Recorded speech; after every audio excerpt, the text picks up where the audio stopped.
The Humiliated Father IV, Part 4 of 4. I'm going to start again to pick up again on the terms that I think are useful in the Claudelian myth itself, in order to allow us to see how, in any case it is a spectacular way of illustrating it, how we are the messengers, the vehicles of this specific Versagen. That it is the Oedipus myth that is going on in Hard Bread, I think you are no longer in any doubt. That you will find there almost my own play on words, that it is precisely at the moment when Louis de Coufontaine and Turelure, it is at the very moment when this kind of demand for tenderness is formulated. It is the first time that this happens, though it is true that it is 10 minutes before he botches it all up, are face to face when Louis says to him, "All the same, you are the father, tu es le père." A true doubling of this, to kill the father, tu es le père, that the woman's desire, Lumiere's, has suggested to him. And it is literally superimposed in a way that, I assure you, is not simply the result of a lucky accident in French. So what does this mean? What is represented for us there on stage? What this means, in an overtly stated way, is that it is at that moment, there and through this, that little Louis becomes a man.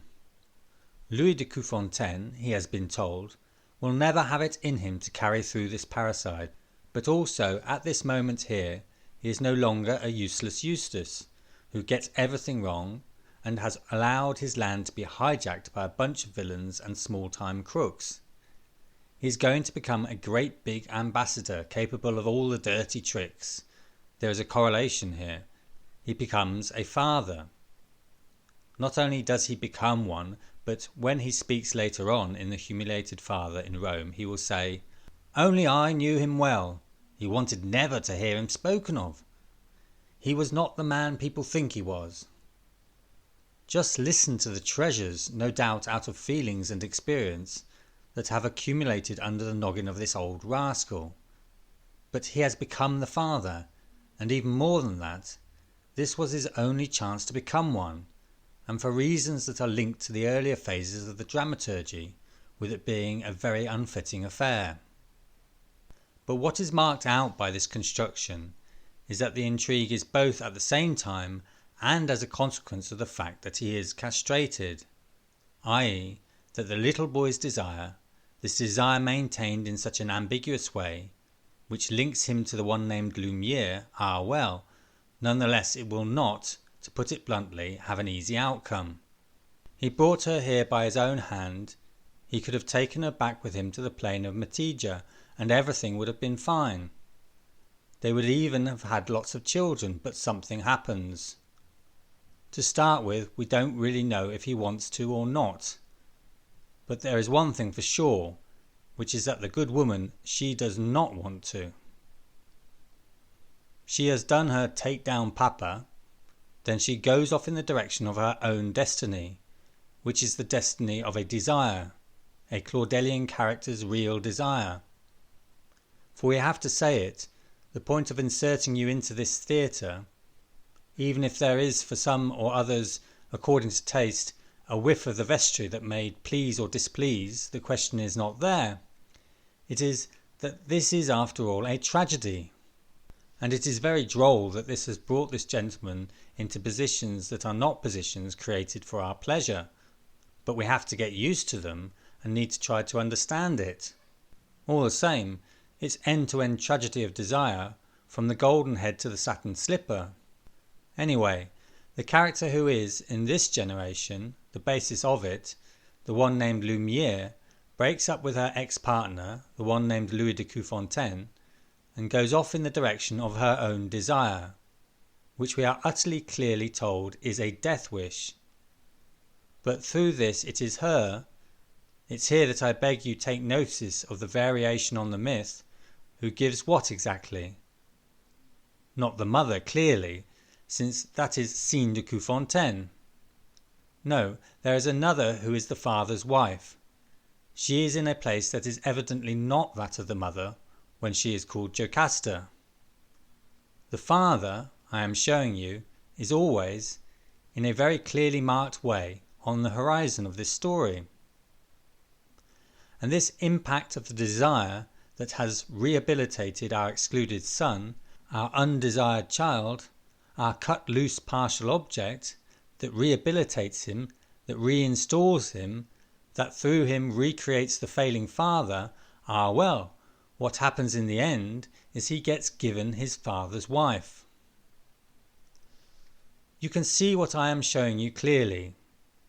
There is here a version that breaks down the function of what, in the Freudian Oedipal myth, is conjugated in the form of this kind of dip, of suction, of the vertiginous point of the libido that is represented by the mother. There is a structural decomposition. It is late, but all the same, I would not like to leave you without indicating to you, it's time that forces us to cut short what we are doing now, that in the direction of which I am going to leave you. After all, this is not a story made to surprise us that much. We who are already a bit hardened by experience that, in short, castration is something fabricated like this. To subtract from someone their desire and, in exchange, it's him that gets given to someone else, as happens in the social order. It's Seychelles that has the fortune. Completely natural that it be her, in short, that one marries. Besides, the one named Lumiere has very well seen the coup, for if you read the text, she has explained very clearly to him, you only have to do one thing now, which is to marry your papa's mistress. But what is important is this structure. And I tell you that this does not seem like much because we know this in some way currently, but it is rarely expressed like this. I think you have clearly understood what I have said. From the subject, one takes away his desire, and in exchange one sends him into the marketplace where he goes up for general auction. But isn't that it precisely, and hence illustrated in a very different way and done this time in order to awaken our dormant sensibilities, that from the beginning, at the previous stage, the one that can perhaps make things clear on the point of departure in a more radical way, isn't that what happens with scene, and done there very much in order to stir us up a bit more? Everything is taken from her. It would be too much to say that it is for nothing, let's leave that, but it is also absolutely clear that it is in order to give her, in exchange for what has been taken from her, to that which she may find most abhorrent.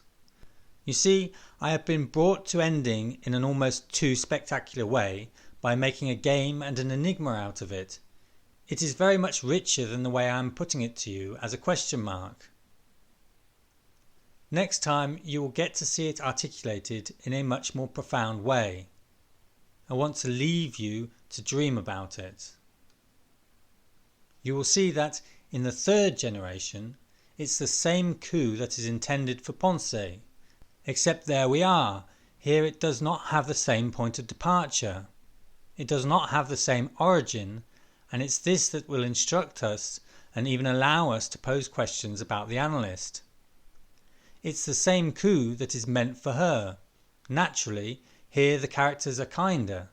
They are all golden, even the one who wants to do the same coup on her, i.e. the one named Orion. It certainly isn't done to hurt her. It's not for her own good either.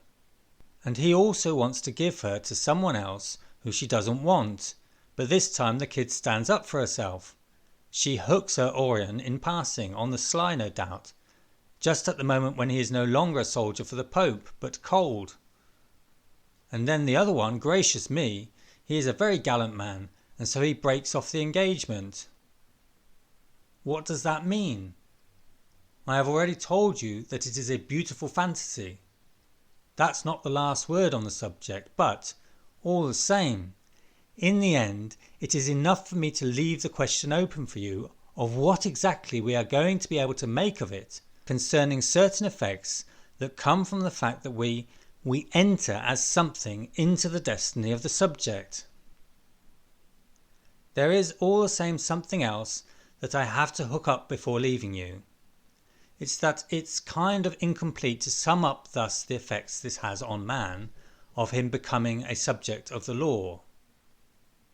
It is not only that everything that is dear to the heart in relation to the self is taken away from him, and that he is himself given over in exchange to the run-of-the-mill weave that knots the generations together.